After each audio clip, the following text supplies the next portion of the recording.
काय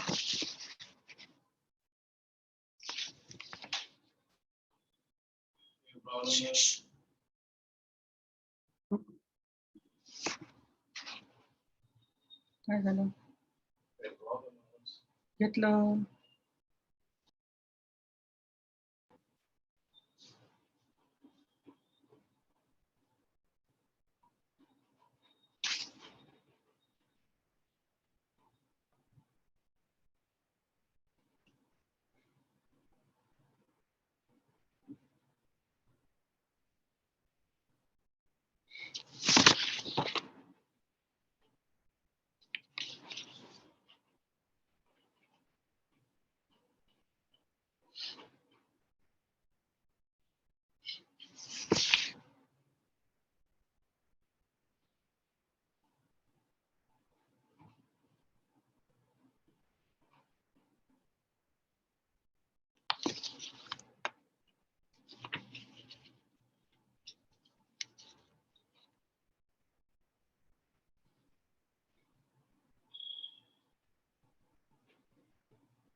I think we should begin.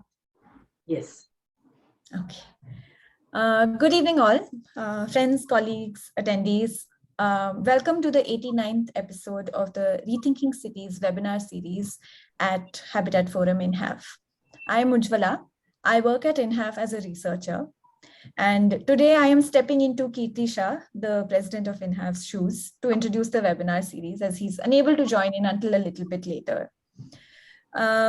To give you a brief introduction behind the series, this webinar series is part of a wider national societal effort aimed at bringing in fresh ideas and new perspectives, but also bringing in newer voices and a sort of new collectivism, togetherness, partnerships, and trying to create a synergy actually in articulating the need for and the ways of rethinking our cities in both redefining the challenges we face in our urban centers and finding more effective ways in addressing them. The series hopes to make the urban challenge a societal challenge, a people's challenge, along with that of the governments. It has been 2 years since this Rethinking Cities webinar series inception, and we have completed 88 episodes in the last 2 years and addressed over 40 themes and sub-themes with more than 460 urban specialists and professionals and community groups sharing their views and ideas. The focus has always been on new ideas and solutions. The series is conceived and presented by INHAF, which is a network of professionals, civil society actors, and others engaged in habitat development related activities. It is also a partnership with a good number of individuals and organizations contributing ideas and offering help in many different varied ways. Coming to this particular webinar and this series, Impact Through Empowerment is a series of 3 webinars that showcase the work of Annapurna Pariwar, a group of 6 developmental organizations devoted to empowering poor women in the slums of Pune and Mumbai. We had our first webinar on microfinance last month, which was deeply engaging. Dr. Medha Purao Samant set up Annapurna Pariwar in Pune in 1993, 30 years ago. She formed a group of 9 vegetable vendors who were borrowing from the private money lenders at exorbitant rates of interest. They were under the clutches of local money lenders in spite of the presence of many banks and financial institutions in Pune. Medha Thai, as she is affectionately called by all, gave the initial capital of 9,000 rupees as the first loan to the members of the first group of borrowers in Pune city. Over time, Annapurna Pariwar started a package of various services for the benefit of slum dwellers, which are completely need-based. Through microfinance, microinsurance, and other support services, women are enabled to build sustainable families. Dr. Medha Purao Samant is one of the panelists today. welcome, who is also joined by other members of her team. And Dr. Joy Deshmukh Ranadive will be the anchor. I will now hand over the reins to Dr. Joy. Thank you so much for joining. Thank you, Ujwala, for that delightful introduction. Uh, for those who have attended before and also for those who attend now, like Ujwala said, it gives me great pleasure to be anchoring the series of 3 webinars, which is showcasing the work of Annapurna Pariwar. And like Medha said, Annapurna Pariwar has been working in the urban spaces of Pune and Mumbai slums. And what it has done actually, it has changed the socioeconomic landscape of where they are working. Through empowering poor self-employed women, through microcredit, micro savings, community-based insurance programs, and other support services, they have actually changed a lot of, like I said, the socioeconomic landscape of where they're working. I would like to say that empowerment, if you want to say, there are many ways of looking at empowerment, many definitions of empowerment. But according to me, empowerment is about building and giving the ability to a person to see her future today, so that she takes steps today to make that future a reality. So empowerment is actually the realization of hope. And today we will be seeing how through microinsurance, through very innovative ways of designing and implementing microinsurance programs, Annapurna Pariwar has catered to the needs of their members. I may like to add that in Annapurna Pariwar, you do not say beneficiaries, we do not say clients, we say members, because it is a community that takes ownership, that expresses their needs, that expresses their opinions, and it is a collective capital that is built. And we'll see that as we go along, understanding how the microinsurance is carried out in Annapurna Pariwar. We have a whole bevy of very powerful speakers. They're all connected to Annapurna Pariwar's microinsurance program. To start with, of course, none other than Dr. Medha Samant, who is the chairperson and managing director of Annapurna Pariwar. She's the key person because of who Annapurna Pariwar is what it is today. And like Ujwala said, we affectionately, all of us affectionately call her Medha Tai. So I will also be referring to her as Medha Tai. Then all the way from France, we have Mr. François-Xavier Hay, otherwise known as FX Hay, and I will be referring to him as FX. So he's the actuary of Annapurna Pariwar, associated with Annapurna Pariwar for 20 years. He's the co-founder and CIO of Wingsure, which is a firm that monitors risks and is an actuarial advisory. And he will bring in a lot of insights from his experience and his work with Annapurna Pariwar. Then we have Mrs. Ujwala Waghole, who is the CEO of Annapurna Pariwar, working with Annapurna Pariwar for 20 years, since 2003.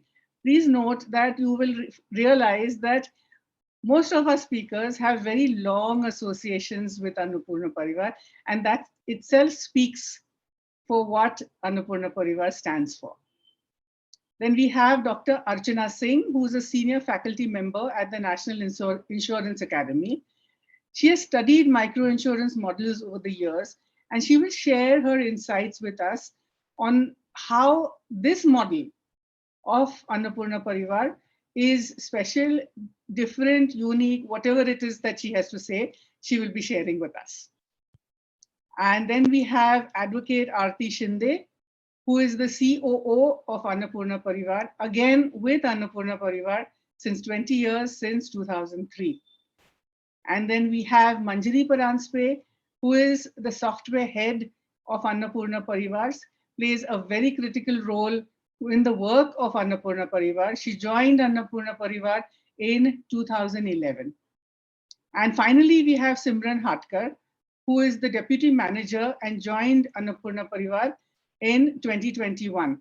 She has just joined 2 years ago, but she is playing a very critical role, and we will see as we go along what that role is. That is in the community-based insurance program. And I'm Joy. Since you've been wondering who is this person prattling along since it has begun, I'm Joy Deshmukh Ranadive. I'm an economist by training, so I have a degree in economics.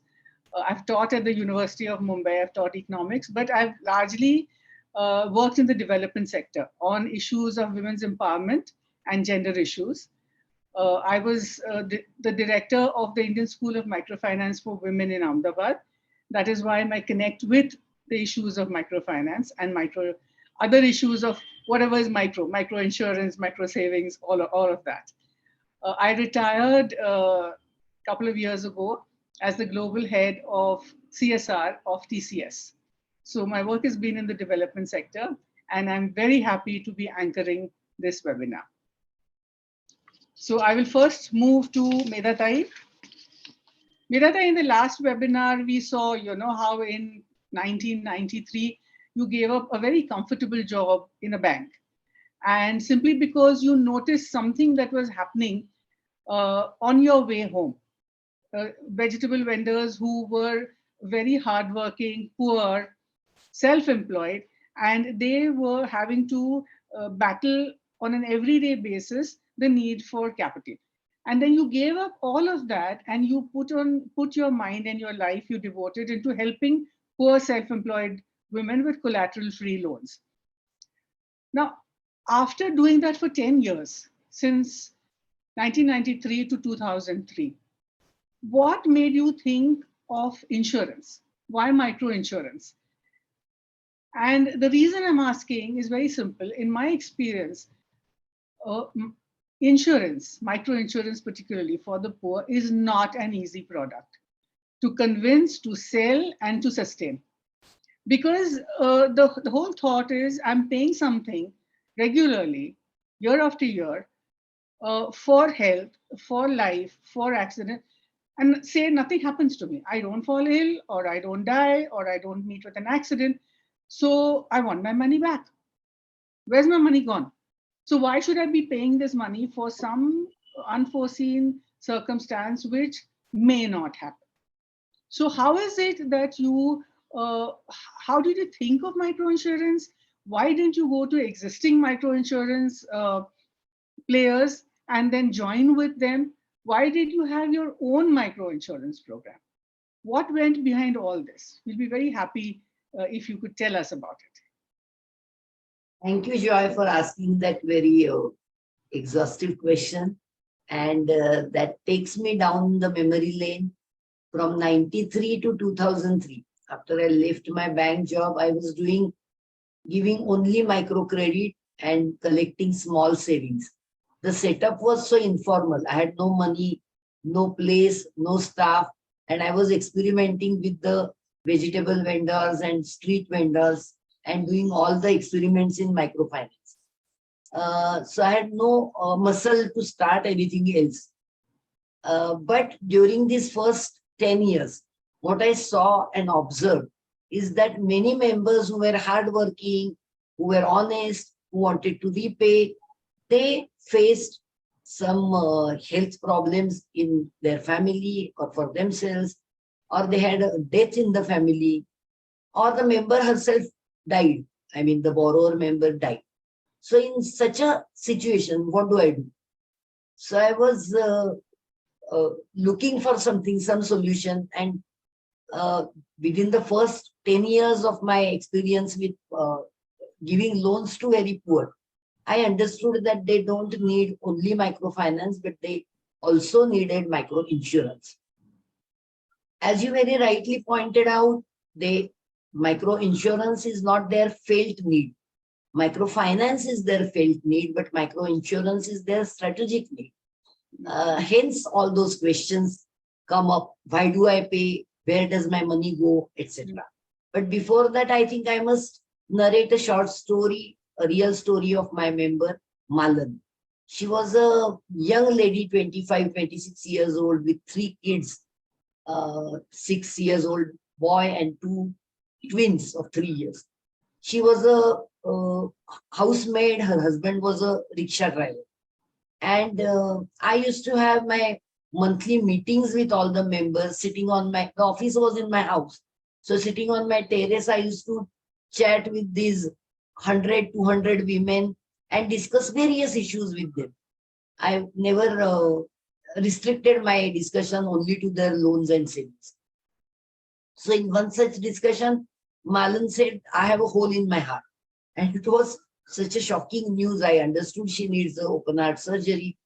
Since I had some connections with the medical practitioners, I said, I'll come back to you and I'll find out how we can get the surgery done. You send me all your reports.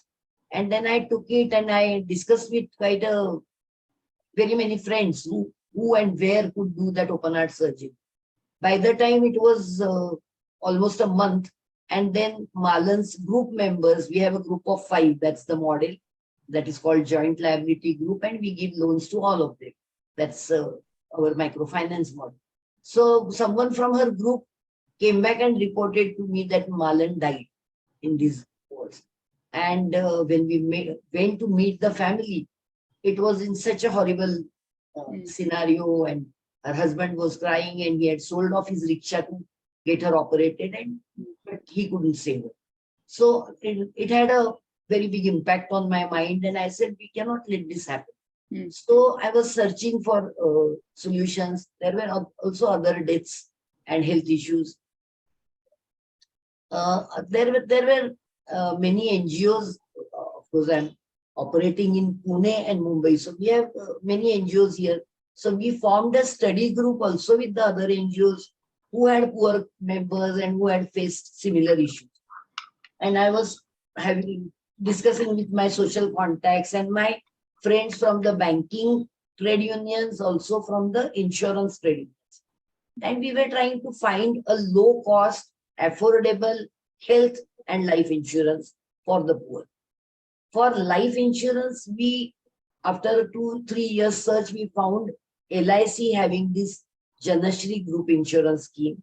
We joined that scheme for some time, but later on we started our own life insurance also with the help of our friend FXA. But for health, we found nothing. From 2000 to 2003, we were searching and there was no micro insurance. We couldn't find anything affordable insurance in the name of affordable insurance. Also, my members had very specific needs. They wanted health advice, and they were always asking that question which you posed, Joy, today. What will happen to my money if I don't die? What will happen to my money if I don't fall sick? And many members in my discussions, community discussions, sitting on our terrace and sometimes in the members' houses, in their slums, continuously I was discussing with them for a year and a half. And they were saying, I have never fallen sick. I've never been to a hospital. So why should I pay? So ultimately I found a small trick. I wrote on a paper that I have not fallen sick and I will never fall sick. I have not died and I will never die. So, and I said, can you sign that? So they said, how can I sign? I will die one. So then I said, that's why we need something. And while all this was happening, I made FX. I call him FX only. We know each other for more than 21 years. And he was in India for 8 years, from 2000 to 2008. He was working for a French NGO called Interaid. And they were trying to help some NGOs who were doing income generating activities. That's how I came to know him. So he visited our office, he saw those meetings. And one fine day he told me, suggested me, Medha, why don't you start your own insurance? I was in such a shock. And let me tell you that I have studied statistics and actuarial science in my graduation. So I had some awareness about insurance and things like that. But it's another thing to start insurance company on your own. So, but after the first shock, within a few days, I understood that I had practically no other alternative. We had to start something on our own because nothing was existing. So again, then I kept on the discussions with members, and very few questions I will say here. I used to ask my members who used to sit in the terrace in the open thing, like on the floor. And I said, how much money can you afford? They said 50 rupees per head per year. That's the affordability. Whether we should include the family. Then there was a big debate. No, husbands, alcoholic husbands, they will fall sick more often. We will have to bear all the burden. But then other women said, no, we must include them because they fall sick and we only have to look after them. Yeah. So after a debate, it was a collective, transparent, democratic decision. For alcoholic husbands, we will charge 60 rupees, not 50. Then we said, how much money do we expect as a help? I just said, we put some money here, like today we are sitting 100 women. So then money was there, so 5,000 rupees was there, 50 rupees each. So I said, okay, we have 5,000 rupees. So how much help can we give? So they said 5,000 rupees if one person falls sick. Two people fall sick, 2,500. So like that, the product evolved. And then finally, again, that question was there, what will happen to our money if we don't fall sick? So I said, if we do it collectively, the money will stay with us. If we don't fall sick, it will be used for the next year. We will give better services. So we began with 700 members. Yeah, and then one last question, whether we should keep it voluntary or compulsory with the microfinance program. So everyone said, no, let's keep it voluntary. Whoever wants, they can join. So we started for 700 members who voluntarily joined with 50 rupees contribution, alcoholic husband 60 rupees contribution, maximum health financial assistance 5,000 rupees. And on the other side, FX and myself were working on simulations, projections, how many members will join, how much money will come in. And FX provided all the technical assistance as well as initial years financial assistance from Interaid for paying the staff. We needed a doctor to give medical advice. We needed a hospital's network to be set up. We needed software. We needed a computer literate person as a staff to encode the entries. So all that thing we did together, FX and myself. And on the other hand, community side, the members decided to join. And there was one important decision that we took in the first go itself, that we as a Annapurna staff will not pass the claims or reject the claims. We will elect community representatives from each slum, which will be elected by the members. And those community representatives will settle, reject, or pass the claims. Because we were aware that insurance is not regulated in India. We cannot set up our own insurance like that. So FX gave me some idea about the mutual insurance model in France. And we said, this is people's money, their own money, their own insurance and their own decision.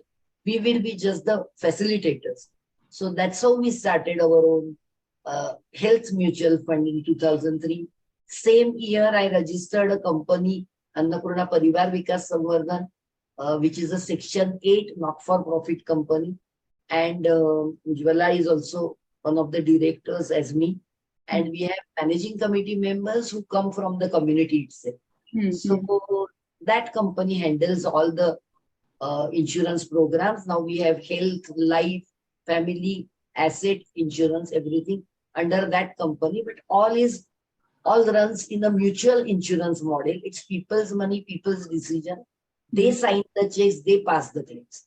And that's how we run this program.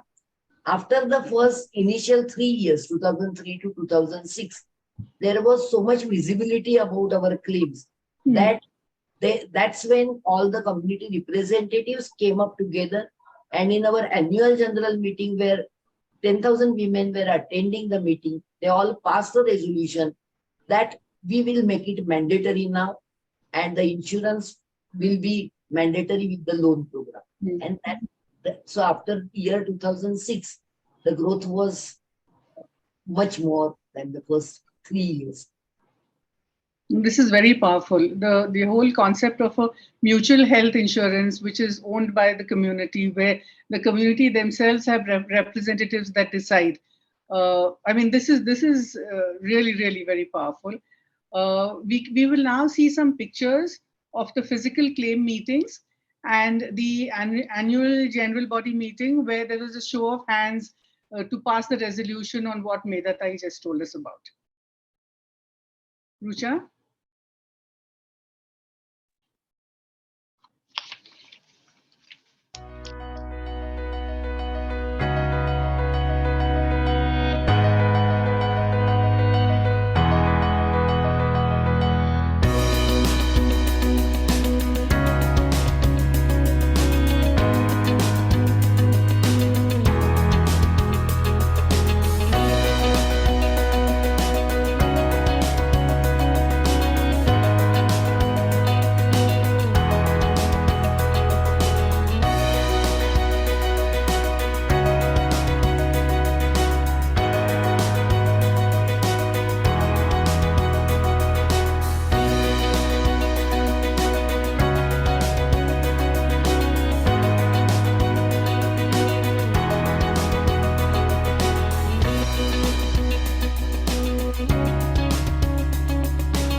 Hello, Joy.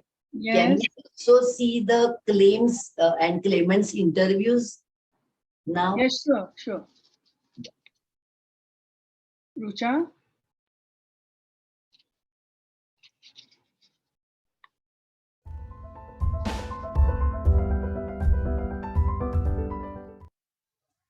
तुम्ही अन्नपूर्णा परिवारात किती वर्षापासून आहात? नमस्कार, मी लीला रवींद्र दाभाडे. मी 20 वर्षापासून येते. त्याच्यानंतर मी आता ह्यांच्या ग्रुपमध्ये जॉईन झाले. मी सविता विठ्ठल ननवरे. आम्ही सर्वजण 18 वर्ष झालं अन्नपूर्णामधून एकत्र कर्ज घेत आहोत. तुमच्या अन्नपूर्णा परिवारामध्ये कितवे कर्ज चालू आहे? ताई आता बघा आमचं आता 9 कर्ज चालू आहे. तुम्हाला अन्नपूर्णा परिवारातून कर्ज सोडून कोणत्या सेवांमधून तुम्हाला मदत मिळालेली आहे आणि त्या मदतीचा उपयोग तुम्हाला कसा झाला? ताई मला आरोग्य निधी मिळाला अन्नपूर्णाकडनं आणि ते मी खूप आजारी होते त्यावेळेस तो निधी मला उपयोगाला आला. मला अन्नपूर्णातून 2 वेळा मला मदत मिळली. एकदा माझ्या मुलीला पिशवी कमी राहते शरीरामध्ये तेव्हा एकदा मिळली. एकदा पायाला लागलं होतं तेव्हा एकदा मदत मिळली मला अन्नपूर्णा. तिला लागल्यानंतर बिल भरायला पैसे नव्हतं. मी कामावरून घेतले पैसे ते तिला भरले आणि मग ते मला मिळाल्यानंतर मी त्यांचे दिले लोकांचे पैसे. मला अन्नपूर्णातून आरोग्य निधी मिळाली आणि 2 वेळेस माझ्या मिस्टरांचं ऑपरेशन झालं होतं त्यामुळे त्यांची मदत मला उपयोगी आली. ते पैसे मी नातेवाईकाकडून घेतले होते ते मी त्यांना परत दिले.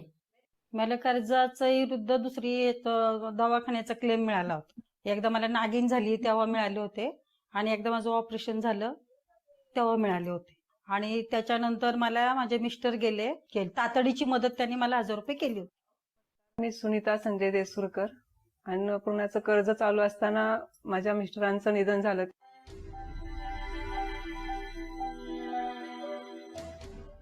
अचानक असं झाल्यामुळे मला 25,000ची खूप मोठी मदत झाली. ते मी माझ्या संकटाला उपयोगी पडलं. त्याच्यामुळे अन्नपूर्णाचे मी आभारी आहे. तुम्ही अन्नपूर्णा परिवारात किती वर्षापासून आहात?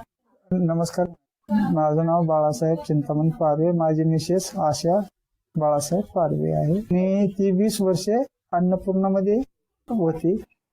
तुमच्या अन्नपूर्णा परिवारामध्ये कितवे कर्ज चालू होते? माझ्या मिसेसचं 11 कर्ज चालू होतं. अन्नपूर्णा परिवारातील कर्ज सोडून कोणत्या सेवांचा तुम्हाला लाभ झाला आहे आणि त्याचा तुम्हाला काय उपयोग झाला आहे?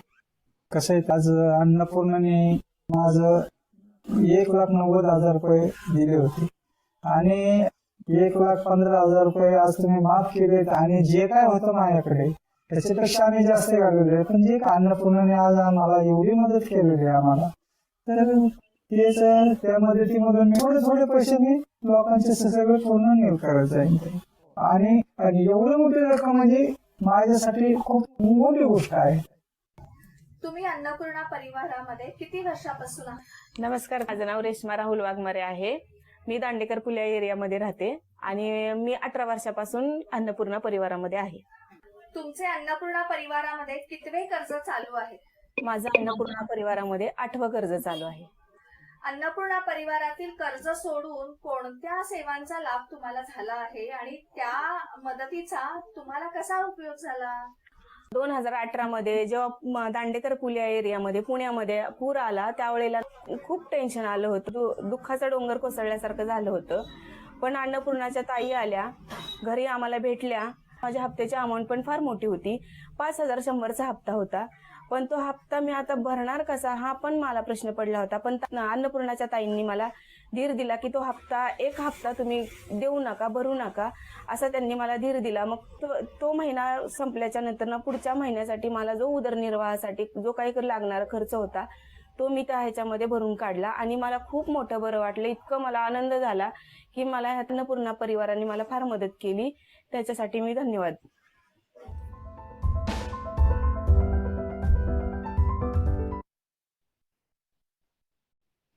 Thank you, Rucha. The clips that we saw have very well illustrated. The first set of clips which we saw were how the claims are, how is the whole process about the insurance that Medha Tai was talking about. The second part of the film that we saw was about how different kinds of claims have been realized by members through the Annapurna insurance program. Thank you, Medha Tai.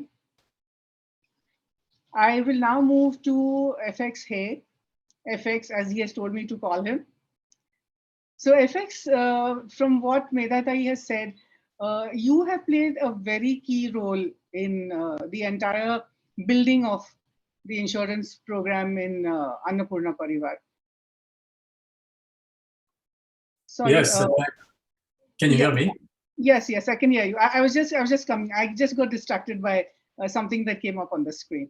So what I wanted to ask you was that, given your experience as an actuary, what made you think that Annapurna Pariwar could manage a mutual health insurance program?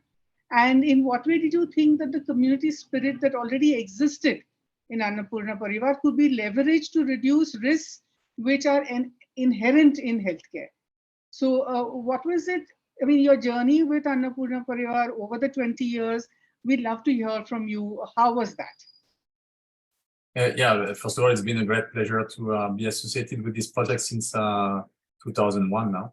And indeed, the first question we had, as Medha told a bit before when she was talking about the early stage of this project, it was the first discussion we had was about designing or strengthening the rules for managing credit risk in joint liability model, as she was calling it. And in order to assess, in fact, the right approach for members of a group to access a loan, to get access to finance without bringing any collateral. That's the whole issue, right? And bring, in fact, some solidarity in order to cover what we can call the credit risk. So the self-help group movement mainly was promoting groups with 15 to 20 and sometimes 30 members. In an urban context, we thought that, of course, a joint liability group with 5 members to share that credit risk would make more sense and could facilitate, in fact, a great penetration and access to finance in the country. So the first thing is one is we need to look at self-help group movement, cooperative movement as a transparent, a set of transparent processes and democratic processes in order to manage what we call the credit risk between people, and this without collateral, right? So it's a social software, we could call that, right? It's not a matter of course, it's a matter of numbers, but it's like the most important thing is the rules which make it fair between people to exchange these risks. So in the same fashion, an insurance mutual is another social risk management software that we need to consider. And for health and later on accidental or asset insurance, it's not only a cold story of statistics, because these risks are influenced by our behaviors. Depending on our behaviors, we know that we may be more often facing some kind of disease or not. Everybody knows that. So it's about finding the right approach. What do I put in the basket of the product and what do I take out, in terms of things that we can share together? I remember very well at the beginning that some people didn't want at all to share ambulatory care. They would share only hospitalizations and strong risks, right? And which for them was less connected to people's behavior. And that, once we know that, obviously it's a matter of just making some average and standard deviation and some recipes, or actual recipes to set the right product. But the community plays an important role. As it says, it takes a village to raise a child. It takes a village to manage the risk. Same story. Like the commitment of solidarity, preventive, good healthcare practices will promote, in fact, safe behaviors. So that's what I call here. Like with this kind of slide, you see the black swan, which is a risk. We never know how the risk is going to behave, and credit, accident, health, old age, asset, all that is a risk that we can manage on one side with proper products, benefits, claims benefits, and all the preventive services, the underwriting process, and the claim settlement process that we could just see before with the videos. And of course, a transparent set of figures. And all this under a proper portfolio supervision inquiries to understand how did things go for each activities. And the social awareness, the disclosure, the fact that people are aware about all this is very important indeed. So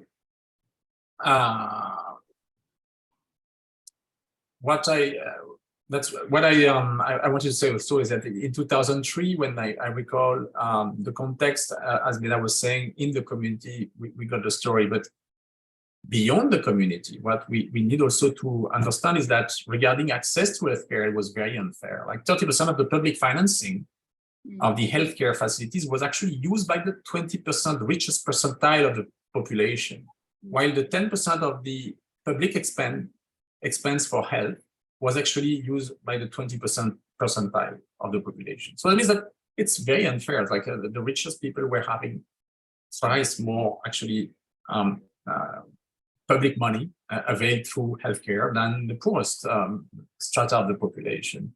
So due to the lack of education, moreover, an act of healthcare was paid twice the price it should, due to all the intermediaries or doctors' commissions that we could observe when we did our first inquiries before designing the product. So then we thought, okay, like, well, our members are just in the jungle, in the healthcare jungle. So what are you looking for in the jungle, if not a proper guide, right? And just getting to the right healthcare approach, the right healthcare provider with the right price would already divide the cost by 2. So how to ensure that Annapurna could actually leverage a community spirit for taming that risk around health care without reserve to start with? Because as Medha said, we could receive some, actually at the beginning we started just like that, but after that when we wanted to scale it up, we got some subsidy to facilitate that, but never for the risk fund, right? Because the first thing was really to make sure that the community understands very well what are the risks, and if there is no money, there is no money, right? So for the solidarity. So considering the transparent and democratic processes in place through the local meetings, I really thought that they could handle the following mutual aid product services with variable benefits or premium in order to secure the fund's solvency under members' review. That's very important. So we had a very simple signboard that was displaying premium collected, reserves availability, and the claims of the month. And depending on what can be spent, it's like a budget for the family, but it's for a community budget. It was simple enough, in fact, for everyone to understand that the rules are clear. Like a rupee is a rupee. If there is no shared reserve left, then the solidarity can't work. You have to pull some money together in order to let it work. So the first claim meetings were obviously public, the reviewing each claim request before members committee in a member house in the community. And this ultimate transparency, arguing that on the members' behavior, their responsibility, has been, in fact, this the first elements of what I was calling a social risk management software or school, in a way, for Annapurna. Years after years, the product have evolved, and reserves were built to a status to have enough fund to face even a catastrophic event. We can see here the story starting in 2005 with the Health Mutual Fund. Then after, in 2003 with the Health Mutual Fund. Then we have in 2005 the Family Mutual Fund, which is more like an accident protection for the family. 2009 Life Mutual Fund. 2016 Pension Fund. And 2021 we had the Asset Fund. So it's interesting to see that all this is even feeding back the credit and saving through the pensions fund invested in the credit saving. So, I mean, it's funny to say that circular economy has become very popular these days because of the regeneration of the economy, right? So everybody feels that, in fact, the money flows from one to the other side. And that's exactly what Annapurna has been doing, right? From credit back to credit and saving through the pensions. So that means that during the pension, we know that it's popular to have a son in India for the old age. Here, it's like a mutualization of the businesses behind for women at the end, so it's like a mutualization of that in order to mutualize I would say the ultimate date and being retired with a proper pension till then. Right. Yeah. Thank you so much, FX. You've really explained it so well. My other question to you, I was wondering, was that since you're from France and France and Europe have a history of mutual health programs. So what were the learnings from that kind of place to how it was, adapted for Annapurna? I mean, you're the link between a world which had mutual health programs and succeeded with it. And then, you worked with Annapurna with mutual health programs. So could you explain that kind of a linkage? And because you would have a very rich knowledge about all of that. I mean, I've always been fascinated by the risk and what is risk, and it's true that it's a very funny animal. It's difficult to describe it because it's about losing something. So there is some kind of attachment, and I think I'm talking to the right people to know about that. Whatever we owns us in a way, right? So this attachment is something that is philosophically quite complex to define, and in all societies, people are gathering and putting things together. And in France, the mutuality originated in the 17th century. It can be traced back to some kind of provident funds of guilds. It's a kind of ancient French caste system. It's been abolished for a long time, but it was a bit like that kind of a caste. So it was then later on reorganized into mutual aid societies in the 19th century and established in proper mutual societies in 1945 after the Second World War. These groups have been extremely instrumental in rebuilding France post the Second World War, and especially on the healthcare system. So they became very central in the organization and the social management of medical benefits for the French population. We had tens of thousands after the World War. But then we had only 1,700 in 2001, and now it's only 300 because of all the transformation of mutual aid benefits, which were not insurance companies per se, meaning to say that it was very variable depending on the benefits, but slowly they evolved towards the expectations of, in terms of solvency of a regular insurance company, and therefore they had to also pool their reserves and their services together in order to face and to respect the regulatory requirements. So in a way, it's a bit similar, to self-help groups in India. It's a bit the same kind of story between these two worlds, I would say. Right. Yeah. The final question, FX, is how is it that you maintain, the robustness and the solvency of the various products in the health insurance basket for Annapurna? Yeah. So, as you may see also on the screen, it's about, and as I was also showing earlier, it's about first designing a proper product, claim settlement, using some, of course, average basket of services or indemnities, how many people get a claim, what is the average claim, what's the standardization around that. So, slowly you get an assessment of what should be done. But at the same time, since we are into a cooperative organization, a mutual organization, it's about disclosing back to members what are the figures so that everybody's aware of it. Where do we put the profits as well? So adjusting the services, we in fact have set up different, I went too fast. I hope you can see my screen.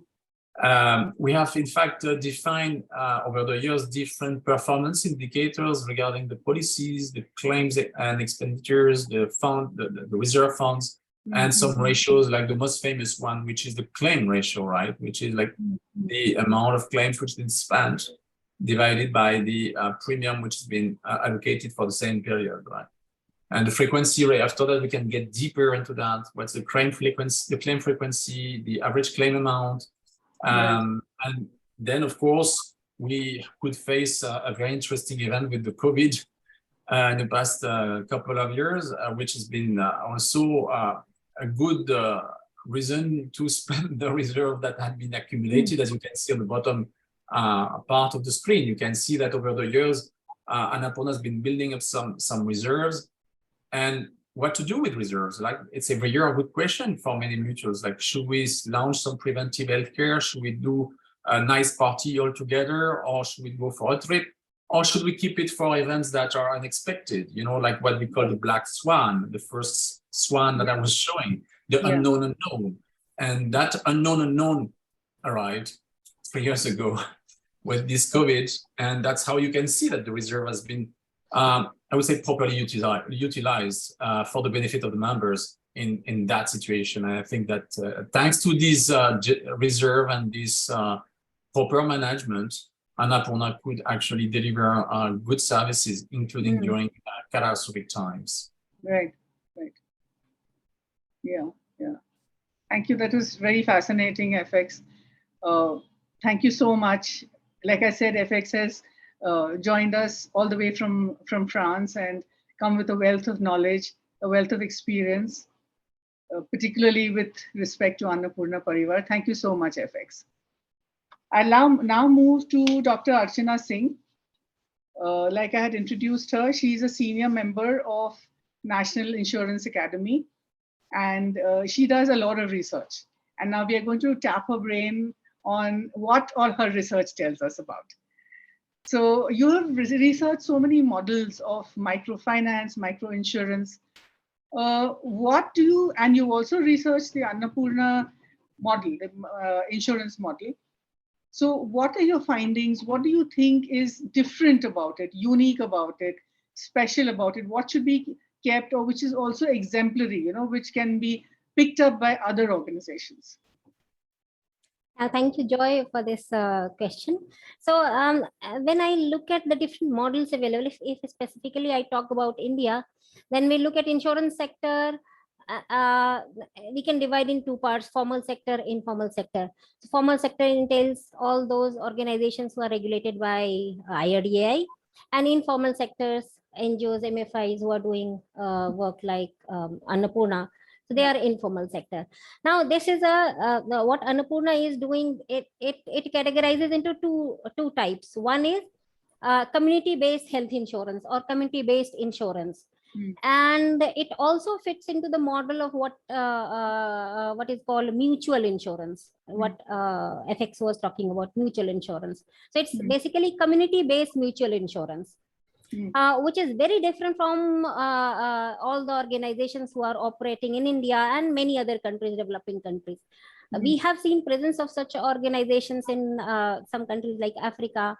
In European countries and in the United States of America, mutuals are very prominent, but all of them are in formal sector. Here in India, there are very few organizations who are in formal sector and who are managing risks of people who are at the grassroots level from low income. So that way, Annapurna is placed in a very unique manner. And if you observe what Medha Thai was sharing about how it evolved, so it was filling the gap of protection that we see in case of health insurance and other parts. So though we had many companies which were working in health insurance, but there were none who would come down and serve the people at the bottom of the pyramid, so to say.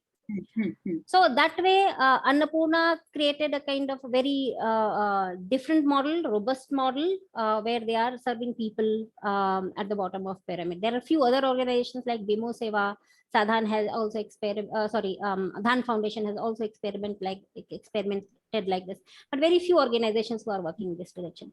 So if I talk about how Annapurna is unique, there are several. When we talk about risk management and giving services to their members, it stands out in its model. Whenever I go back, I've been associated with Annapurna Pariwar for almost 15 years now. And every time I go back to Annapurna Pariwar, I see that they have come up with some new benefits. Their sum assured has increased. The exclusions have become lesser. New services have been added.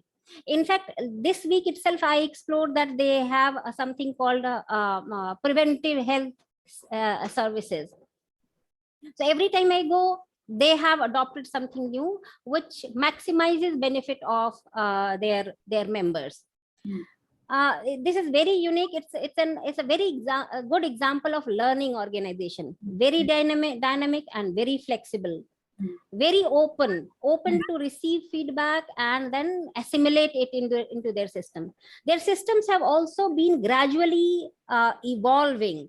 When I visited Annapurna Pariwar for the first time, the data management system, though it was transparent, but it was manual.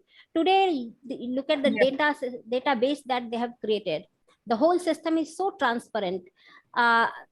Every month, the details of claims and reserves are shared with their members. When I compare this model with models in formal system, the kind of benefits that Annapurna Pariwar gives to its members is exemplary. When it comes to coverage, yes, they have. When we talk about cost and benefit, it's very high. Other support services, they have 24/7 call center. Very few even in informal sector. Then they have these tie-ups developed with in fact all services related with health. Like they have tie-ups with diagnostic centers. They have tie-ups with pharmacies. They guide their members every time they need to visit hospitals.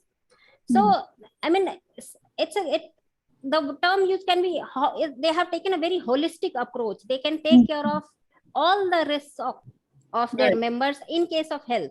In addition to that, they have come with the asset insurance. They have come with the life insurance. Now they have come with pension product also. So when we look resource wise, organizations like Annapurna are not very resource rich. May it be financial resource or human resource. I mean, when I'm talking about human resource, yes, they are, again, they stand out very differently. Then they may not be having those fancy degrees, but they have people who are dedicated to organization, and then they also have a very a strong network of people who are volunteering and helping them. So they have created a kind of very good balance over a period of time, also because of the goodwill they have created. Right. Resource wise, when I look at the other formal sector companies, they are so resource rich financially. Annapurna Pariwar generates its resources through their members who are poor people, low income people. But still, the way they have utilized their resources is again, I find very, very inspiring. They create value for money for their customers, and it's never ending. It's a never ending story. Right, I mean, every time you go there, they have added something new to their kitty. Yeah. So that way they stand out very, very differently. So when I look at organization type, they are unique. When I look at the kind of services they are providing, they're very unique. In health insurance, their services are exemplary and unique. In fact, if you look at their claim ratio also, then they have been able to manage their claims so well. It never exceeded beyond 90-95% in normal years. Only during COVID years, their claim touched 100. Whereas if you look at the formal sector in India, then you won't see claims below 100%. I mean, there are very few organizations where health claim ratio is less than 100%.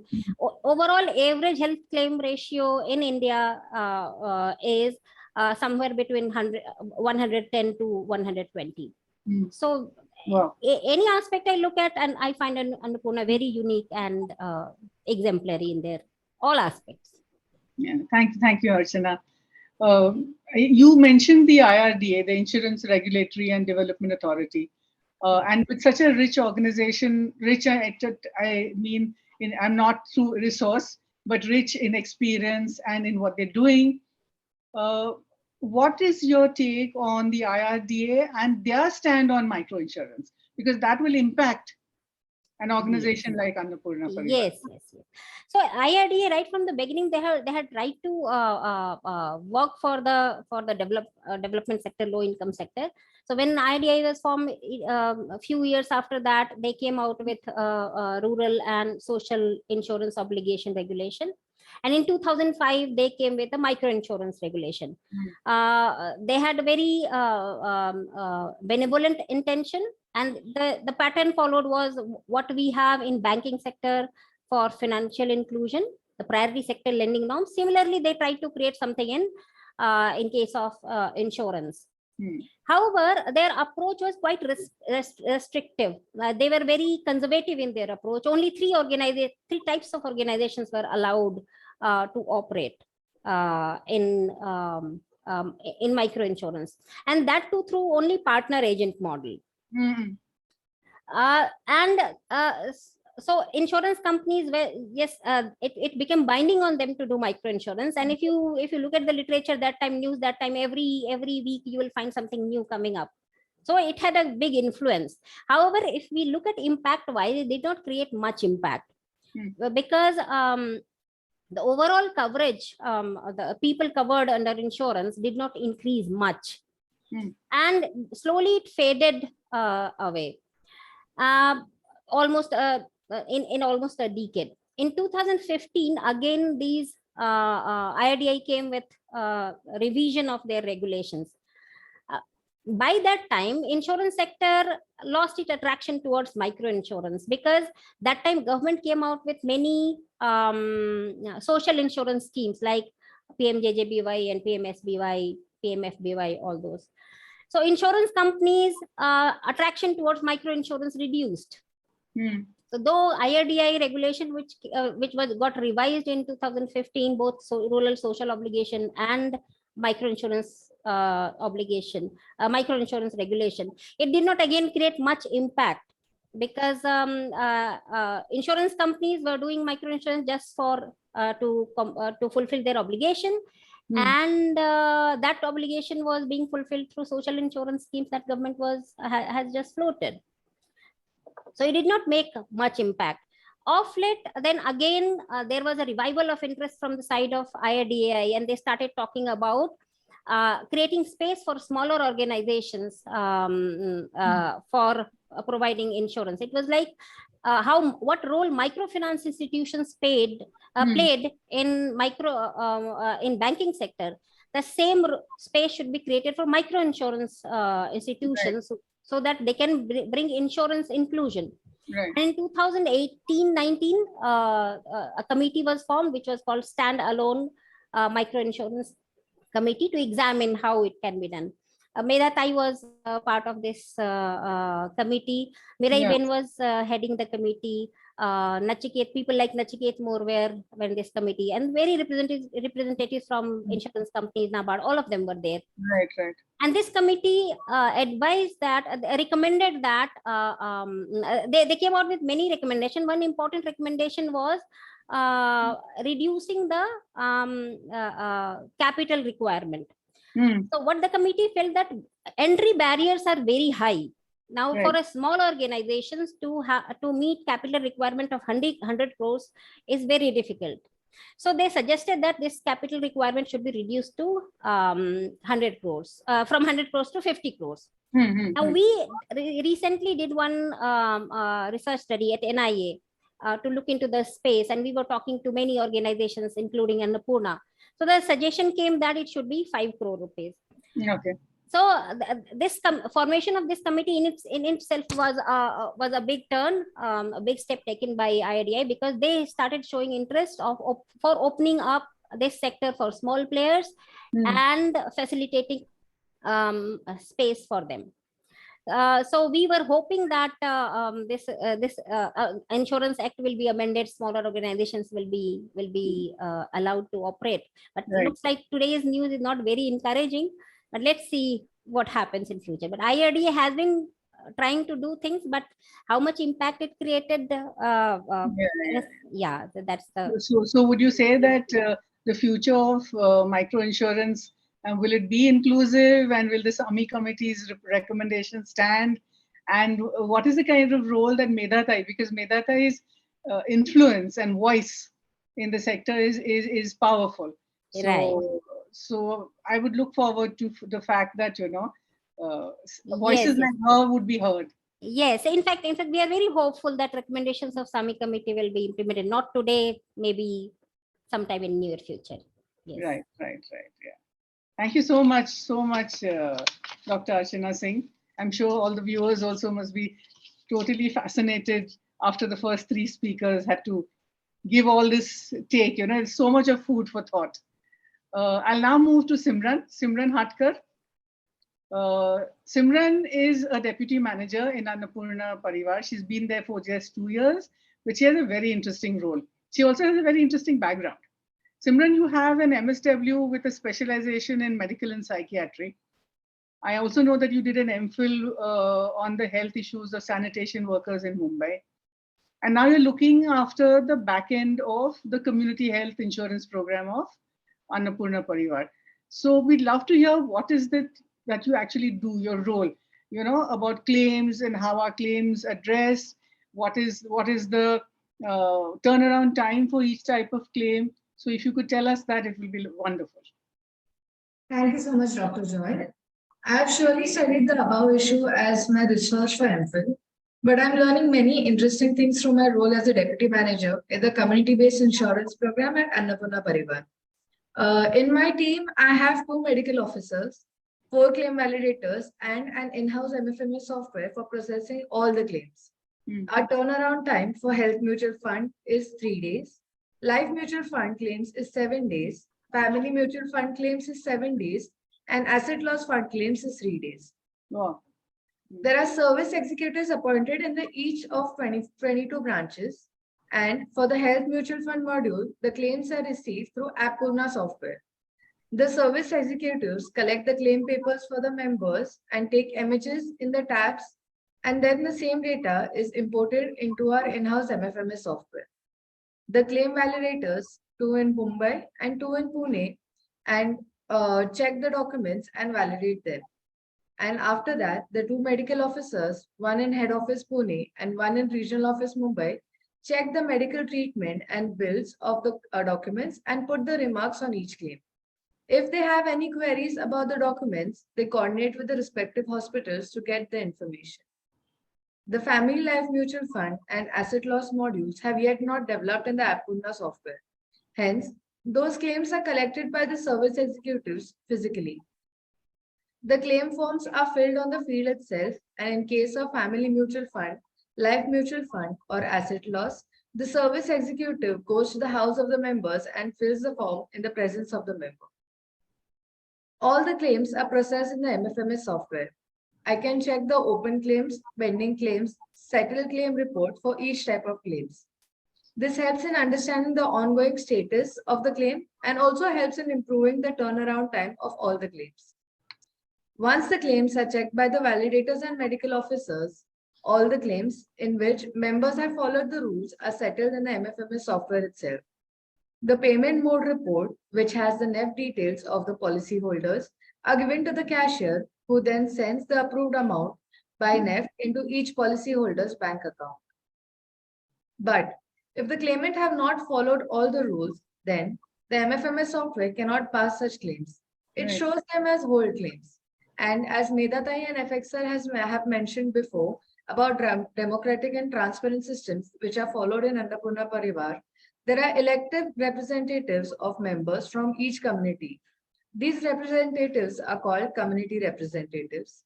And on the 7th of every month, in head office and regional office, we conduct a meeting wherein they give Karyottar Manjuri, which is after claims settlement approval, to all the claims which are settled in the MFMS software itself.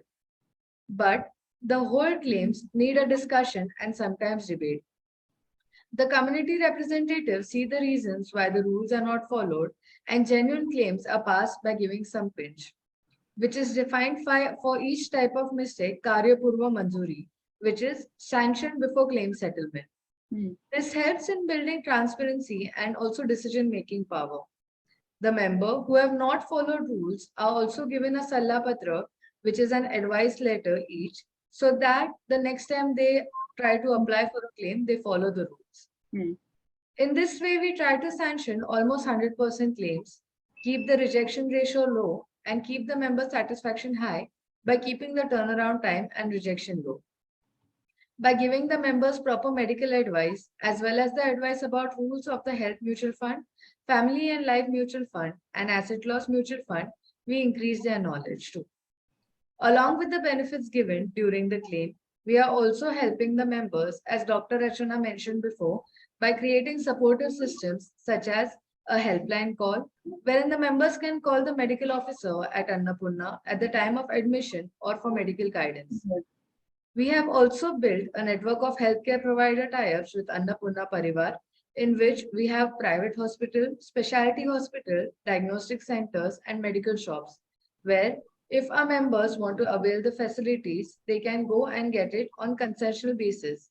This also leads in reducing the out-of-pocket experience of the members and does not put a strain on them or burden them financially. These tie-ups are basically maintained by the medical officers. Right. Thank you, Simran. That is quite a job that you have.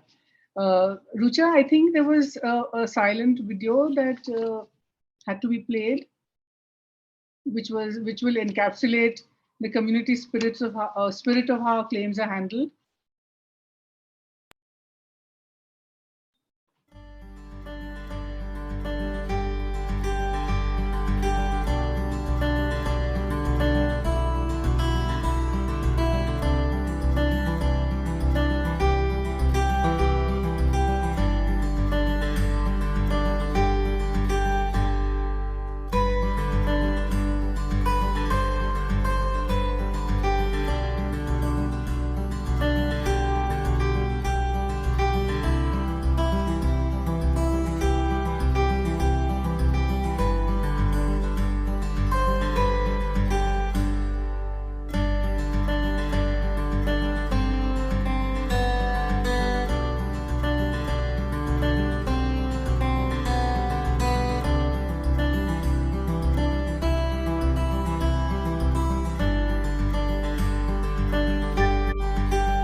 Thank you, Simran.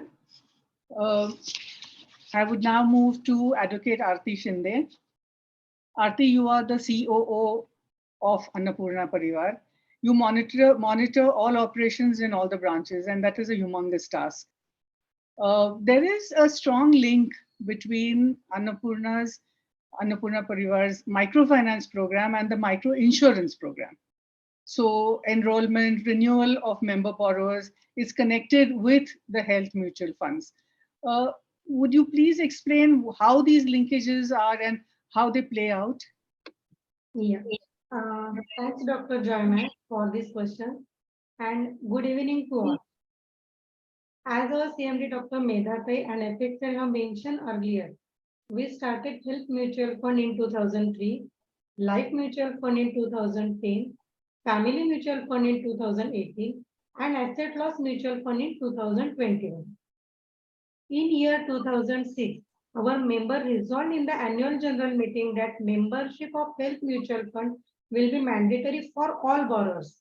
In the same way, membership of Family and Life Mutual Fund and Asset Loss Mutual Fund was made mandatory for all borrowers by passing resolution in the subsequent annual general meeting. Hence, the enrollment in all funds is done at the time of loan orientation. Right. The amount of loan processing fee upfront as well as the contribution into all health mutual fund, family and life mutual fund and asset loss mutual fund is deducted from the loan amount. There is no age barrier for the members to enroll in the insurance program. We try to give the most benefit to the members at the minimum cost of premium.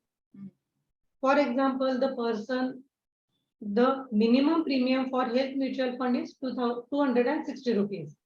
And the minimum benefit given to member is 2,000 and maximum benefit is given to member up to 40,000 rupees.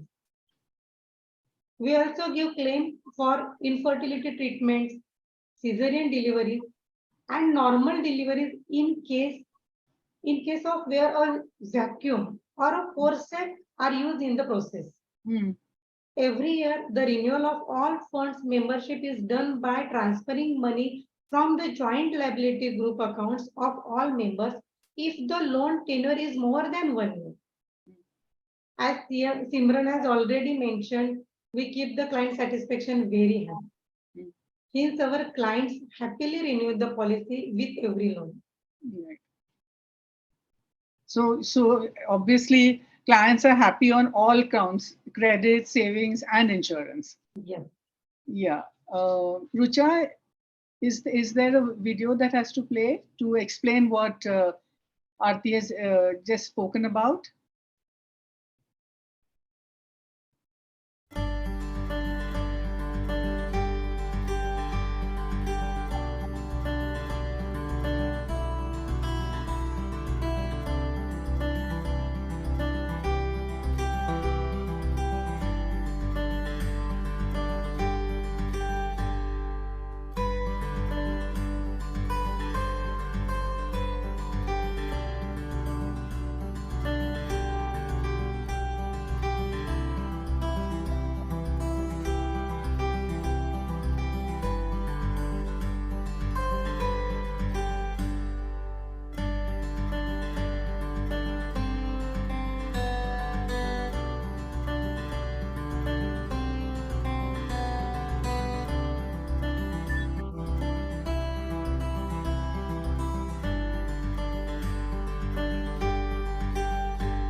Thank you very much. I'm now going to move on to Manjiri Paranjpe, and she's going to join the dots. So there have been several dots in what we've been hearing all the while, and Manjiri is going to do the task of joining all the dots. Manjiri, you are the software head for Annapurna Pariwar since for the past 12 years. You've seen several ups and downs in the whole journey, and you've catered to the unique needs of Annapurna Pariwar through what you do. And time and again, we have heard speakers talk of the MFMS software, that is a microfinance management system.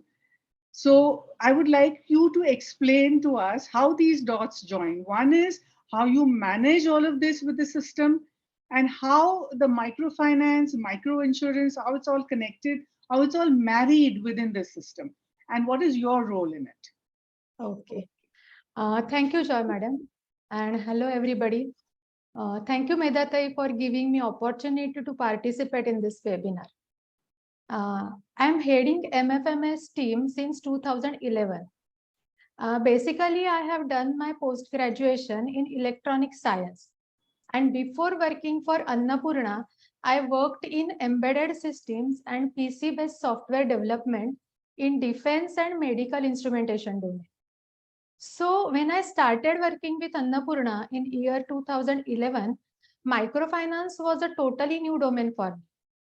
Microfinance management system, that is MFMS software, is web-based software, and it is specially designed to cater the requirements of Annapurna Pariwar. Yeah. Microfinance and microinsurance go hand in hand. As Medha Thai told, insurance is mandatory with loan. But in 2011, we started software development slightly in reverse way. Instead of developing loan module, we first developed claim disbursement part of health mutual fund. As this was the need at that time, all information needed to make claim decision was displayed on screen on click of a button. We also used Marathi font wherever possible. So this made it easy for community representatives to take part in claim decision process. It also saved a lot of time and manual work of Annapurna staff in preparing for claim meetings. After releasing this part of HMF, that is the Health Mutual Fund module, in the last 12 years, now we work on all the modules required by Annapurna for functioning of microfinance and microinsurance. In microfinance, we developed different modules like loan, RD, FD, savings, shares, Aadharpurna, that is pension module.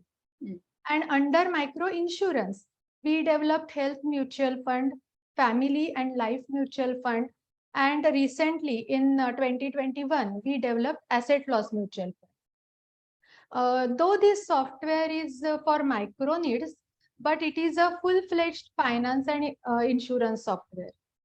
The needs are totally different. Members do not come to Annapurna branches to fill loan forms like we go to bank. But here it is the other way. Or give loan repayment installments or submit claim papers. Hence, software flow is designed to handle flow of data to and fro between field, that is slums, and back office. As you said, yes, there were many ups and downs in this journey.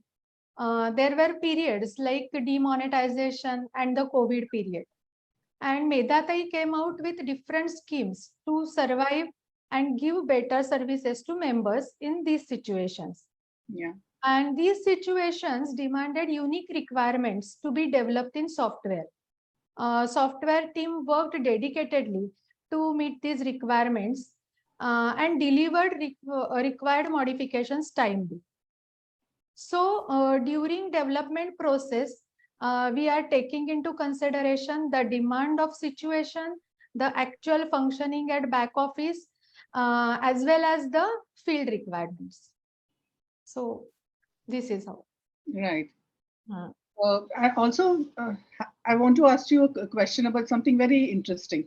There is Annapurna, Yes. right? That is a tab-based technology for service executives. Can you Yes. tell us something about that? Yeah. So, for developing this software, we get all the required inputs from Medha tai, Chitra tai, Ujwala tai, and FX sir. And we have 2 meetings per month for gathering software requirements.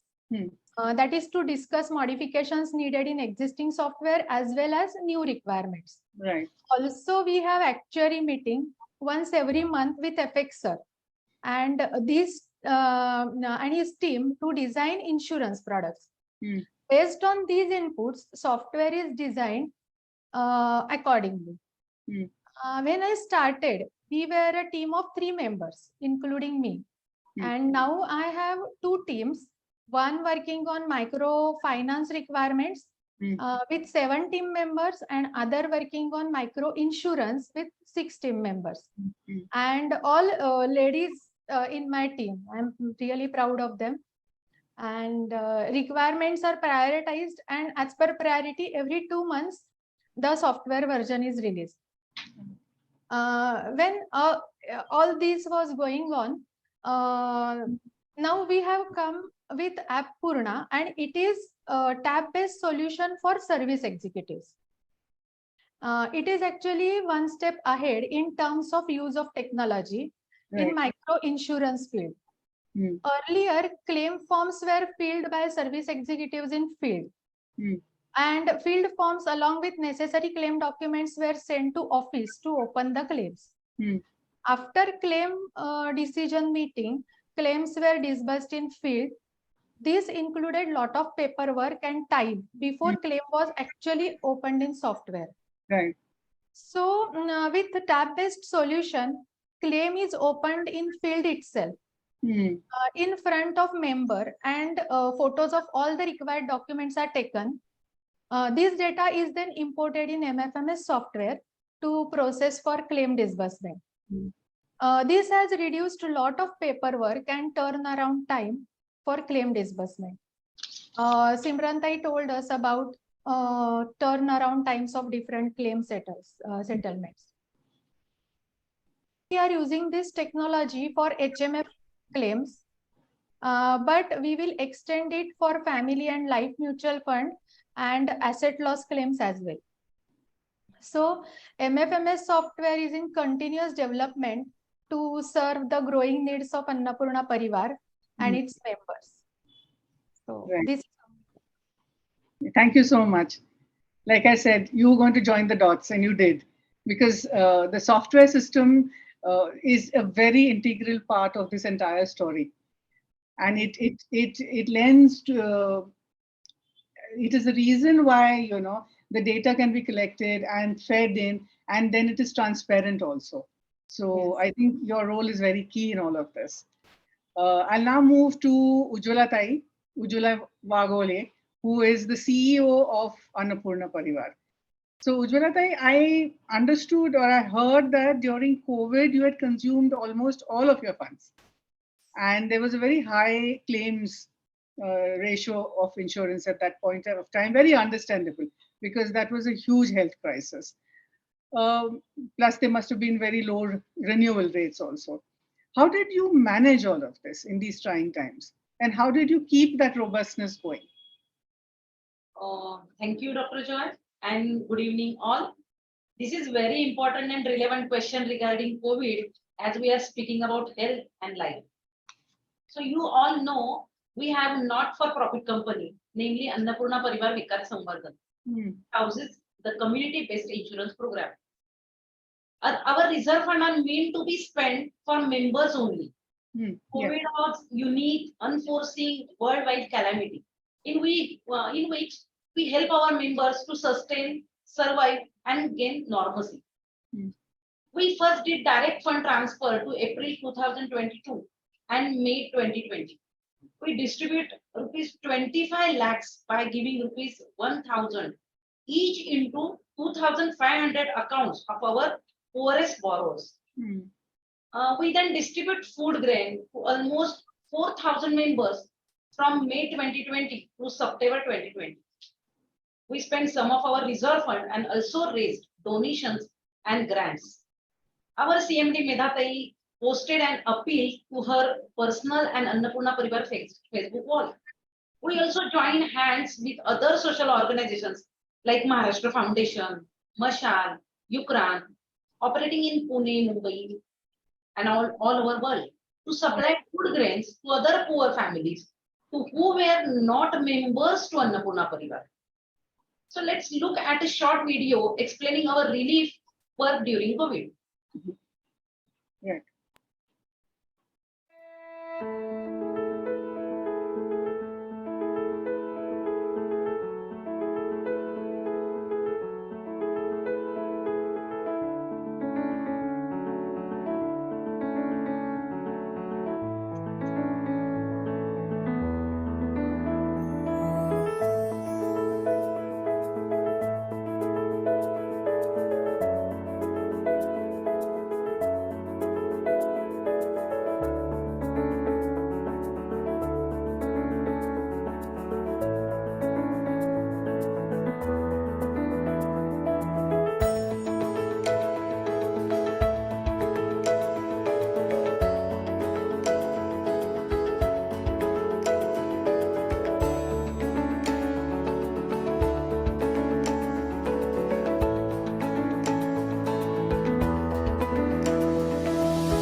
We circulated videos about COVID by collecting whatever information we could collect by taking help of some social committed doctors like Dr. Ananta Phadke.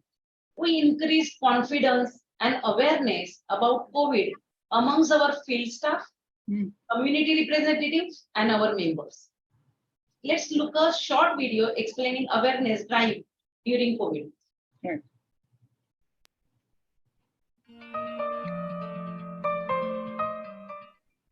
Corona साथीबद्दलच्या वेगवेगळ्या बातम्या बघून खूप लोकांनी धसका घेतलेला आहे या साथीचा.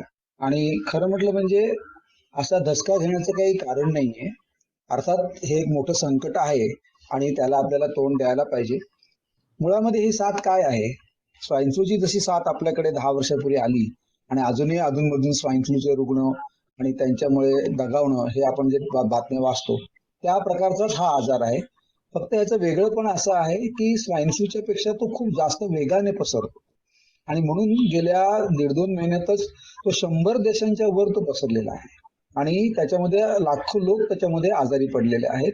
अर्थात हेही लक्षात घेतलं पाहिजे की त्यातले फार थोडे लोक दगावतात. म्हणजे साधारणतः गणित असं आहे की 100 लोकांच्या शरीरामध्ये विषाणू शिरले म्हणजे त्यांना लागण झाली तर त्यातल्या 20 जणांना काहीच होणार नाही. शरीर त्या विषाणूंवर आपोआपच काही न करता आणि त्या माणसाला न कळता सुद्धा त्याच्यावर विजय मिळवेल. पण 100पैकी 80 जणांना मात्र कुठल्या न कुठल्या प्रकारचा खोकला तापाचा सौम्य आजार होईल आणि तेच साधारणतः 1-2 आठवड्यामध्ये पूर्णपणे आपोआप बरे होतील. क्रोसिन सारखी एखादी गोळी त्याला द्यावी लागली तरच, बाकी काय औषध पाणी करायची गरज भासणार नाही. 15 जणांना मात्र हा करोनाचा न्यूमोनिया स्वरूपाचा गंभीर आजार होईल आणि त्यांच्यामध्ये त्यांना हॉस्पिटलमध्ये ठेवावं लागेल. काही लोकांना ICU मध्ये ठेवणं किंवा जास्त जोरदार ट्रीटमेंट करणं असं करावं लागेल आणि त्यातले 3 जण हे दगावतील. ज्यांना काही थोडाफार त्रास होतोय, कोरडा खोकला किंवा ताप आलाय, तर त्यांनी काय करायचं? तर घरी न बसता जवळच्या डॉक्टरच्या, आपल्या ओळखीच्या डॉक्टरचा सल्ला घ्यायचा. खूप लोक आपोआप आता मास्क लावून रस्त्याने आपल्या हिंडताना दिसतात. मग होतं काय की एखाद्या विषाणूग्रस्त माणसाच्या नाकातोंडातून जो खोकताना जे तुषार बाहेर पडतात त्या तुषारांना अटका होतो, फक्त ते अडवले जातात.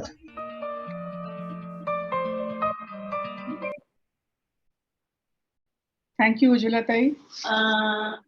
During the period of 2 years from April 2020 till April 2022, our health mutual fund, our family and life mutual fund claims are almost double than before.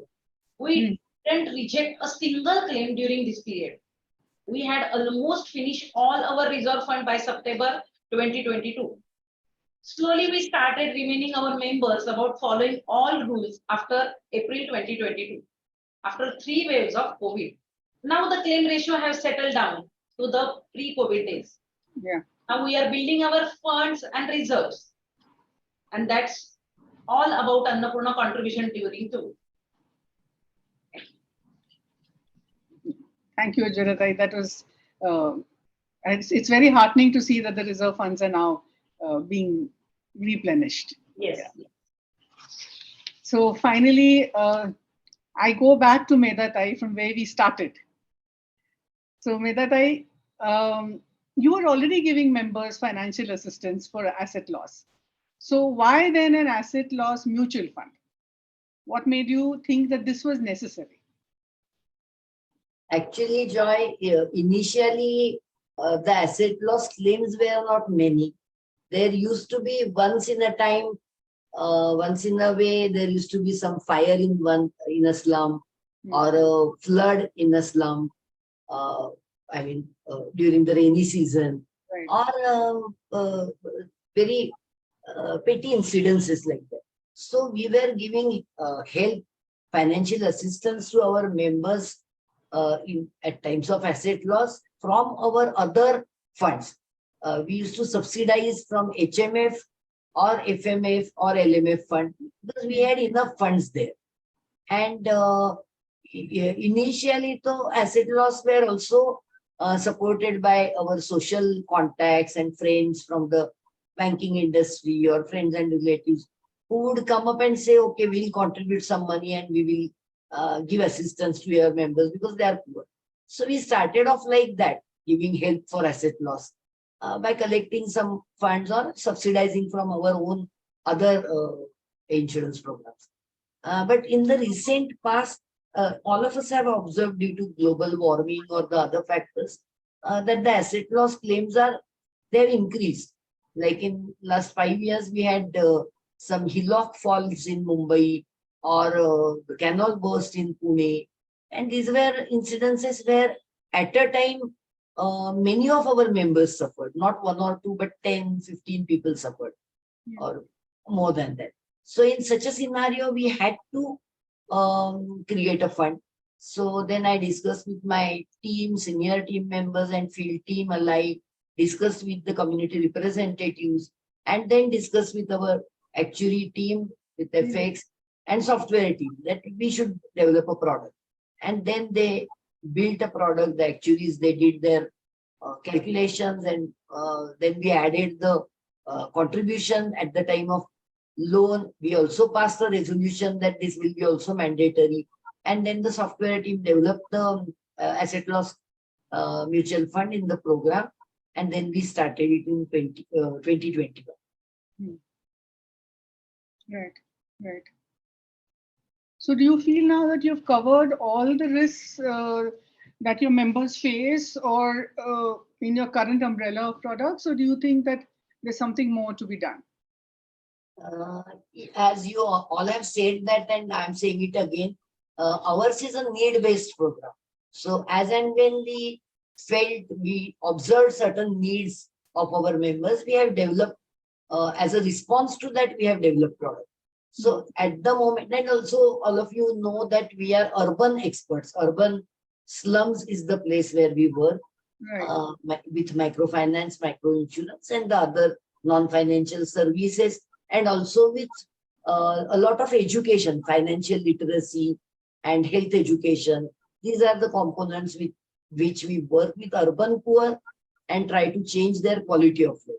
So with that focus, I think, yes, right now we have a health mutual fund in the social security basket. We have health mutual fund, we have family mutual fund, we have life mutual fund, asset loss mutual fund, and the ultimate social security is the pension fund. If we were a rural organization, we would have required cattle insurance or agricultural crop insurance, which we do not see the need around us. So I think at the moment, yes, we have covered most of the needs of our members. But as you never know, something comes up. If there is a need in future, some different need, we will have to cater to that. So we have made our whole system, as Archana has very rightly said, we have made our whole system with a long listening ears to members. We don't listen to consultants except people like FX, they are actually contributing. But generally, consultants do come and advise NGOs how to go about things. We listen to our members, and then we have a whole team of people around us who will think about that, and we will be very responsive to members' needs. So if something comes up, if there is another need, we will definitely be responsive. But as of now, I think, yes, we have covered most of their needs. Yeah, thank you, Medha.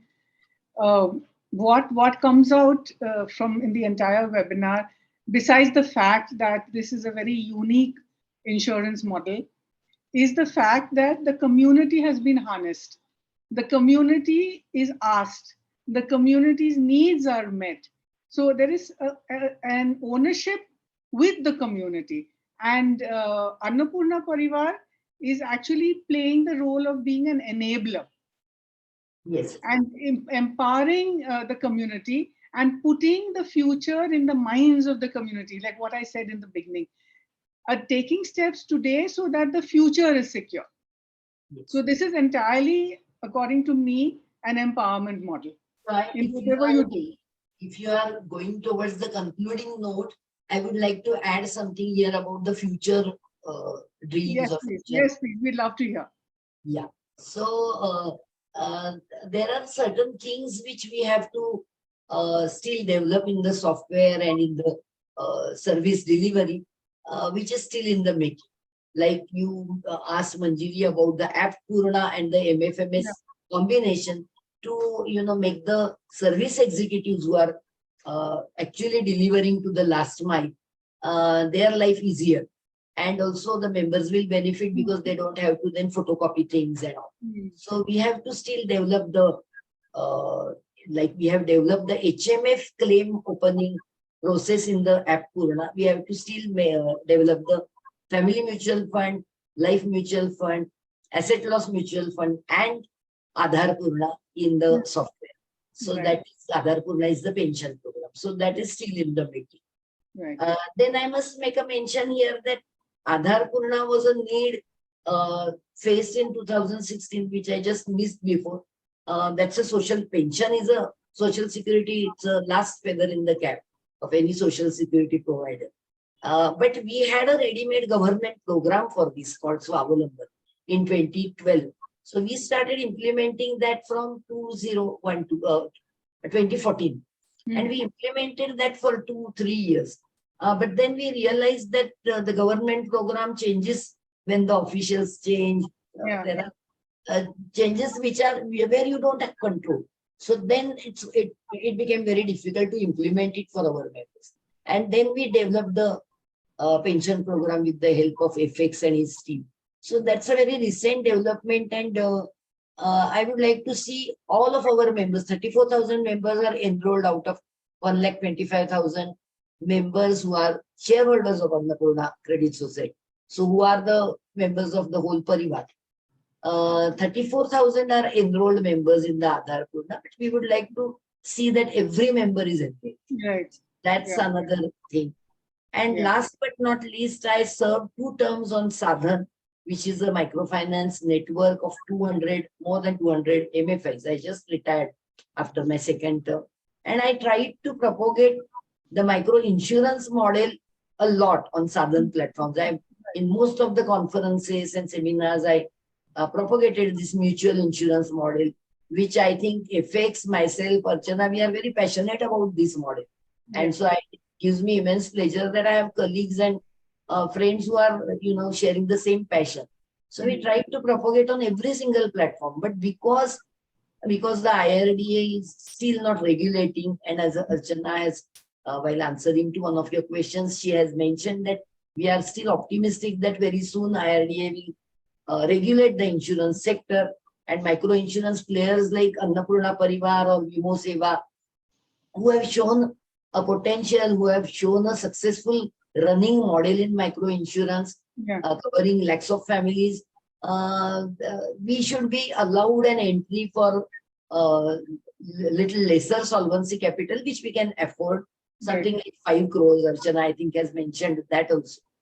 So still the IRDA is stuck at 20 crores, which we can't afford. And we think that we have proven our merit, so they should allow that at a still lower ticket size.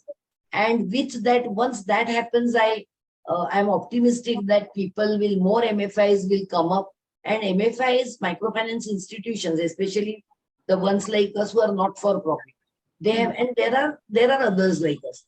They have their heart with the members, and they see the need, and they would like to do it themselves. And if they do the micro insurance themselves, they'll do it wonderfully well. But they should be allowed an entry, and IRDA should regulate that. Once they do that, then the doors will open for micro insurance all over India, and many poor people will benefit from that. And that's my dream. And as I had mentioned in my TED talk, I had a TED talk in Ranchi IIM in 2013, and I said this model, what all of us have developed together, I took the lead, but many thousands and lakhs of people, members, staff, colleagues, researchers like Archana, they joined us, some way or the other, and they helped us to take forward this model. And what we have developed together is a social capital, and we don't require any intellectual property right for that. We will allow everyone to copy paste whatever we have free of cost, and then people can benefit from micro insurance everywhere, wherever. Micro is for the poor, micro is for the weaker sections. And whoever has a wish to serve the poor, our model will be a free copy paste model. And that's my ultimate dream for micro insurance. Wonderful. Wonderful. I think we have to end this with seeing the spirit of what you're talking about with pictures of your different AGMs. So I think Rusha has something which she can show us that captures the spirit of what you're talking about.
Wonderful.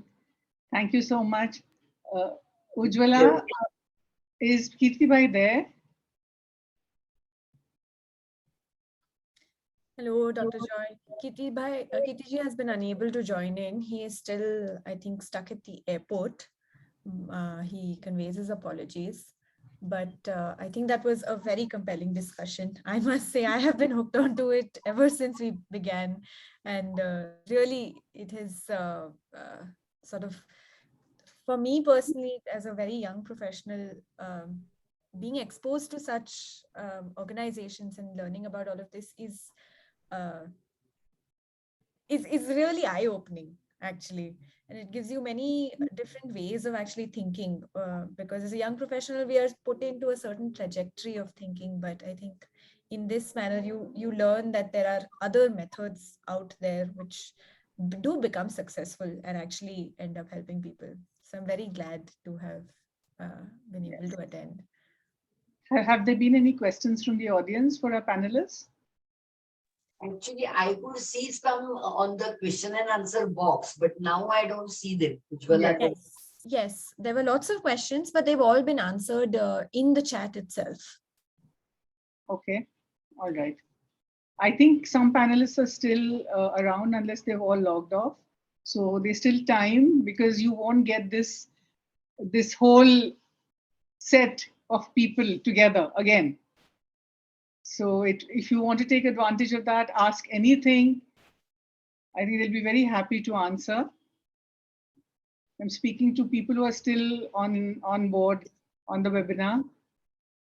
Yeah, we see one question there. Ujwala, can you see that? Yes, Dr. Joy, the question is from Meera Bhatt, who is asking if there are any publications they can access about this. Right. Medha will answer that. Yeah. Hello, Ms. Bhatt. Thanks for the question. You have a lot of material on the website of Annapurna Pariwar. Rucha can post in the chat box the website name. And our books, we have some books and publications and researchers like Archana, and also there is Kanish Devnath. He has done his doctorate from IIM Ahmedabad on Annapurna's Health Mutual Fund, and we have published a book on that. And as I have said, we don't hold any intellectual property right. All our books are also available for a download thing on our website. So you don't need to buy the book, you will have the book on the website. And there are, I think, 2 more books related to the insurance program of Annapurna Pariwar. You'll find most of the books on the website. Yeah.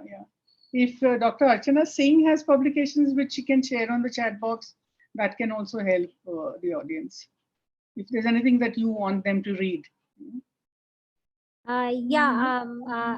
I have written one paper on Annapurna, which was published in Pravartak, which is a journal published by NIA. And there are few research reports on NIA's website in which we have covered work done by Annapurna as well. All right. So all that is available on NIA website as well. NIA website. All right. Anything you want to add, FX, from your side? No, I mean, there are still a lot of work for us ahead. I'm sure we have a lot of things yet to do, in order to make this scheme more popular. As you could see, this is also the way to manage these products have been evolving over the years, and they will be evolving further. Everybody's learning together. I mean, of course, in the Annapurna team, but also among the members. You have also insurance products which are also becoming popular. People are always requesting more disclosure. They understand that also insurance companies are also sharing premium among the clients. So somehow some eager for more disclosure will raise in order to see what's behind in terms of service behind an insurance product. So the value and the understanding of these products will be more popular, and should be made also easy to access, either for a community, be a cooperative anywhere, another self-help federation, we can make that scheme available for the different communities along these kind of rules and providing the proper tools to manage it successfully. Yeah. Right. Thank you. Thank you, FX. Ujwala, should we call it a day?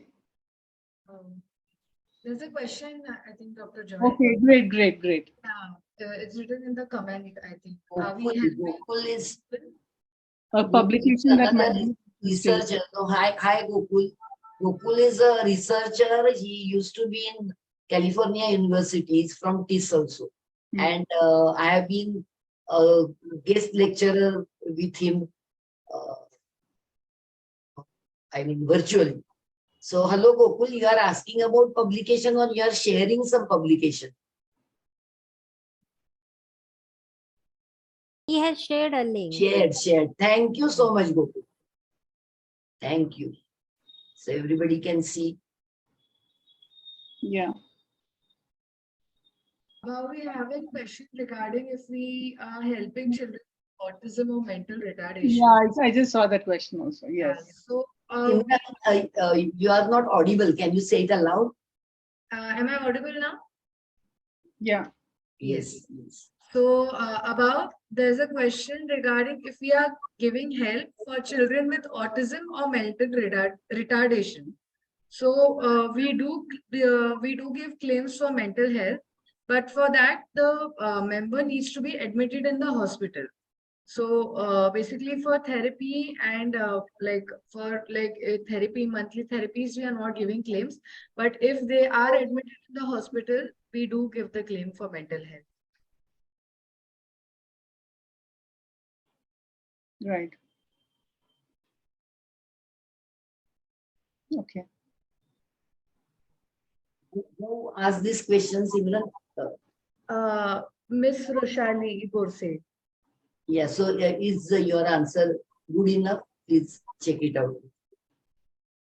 She has something else. Yes.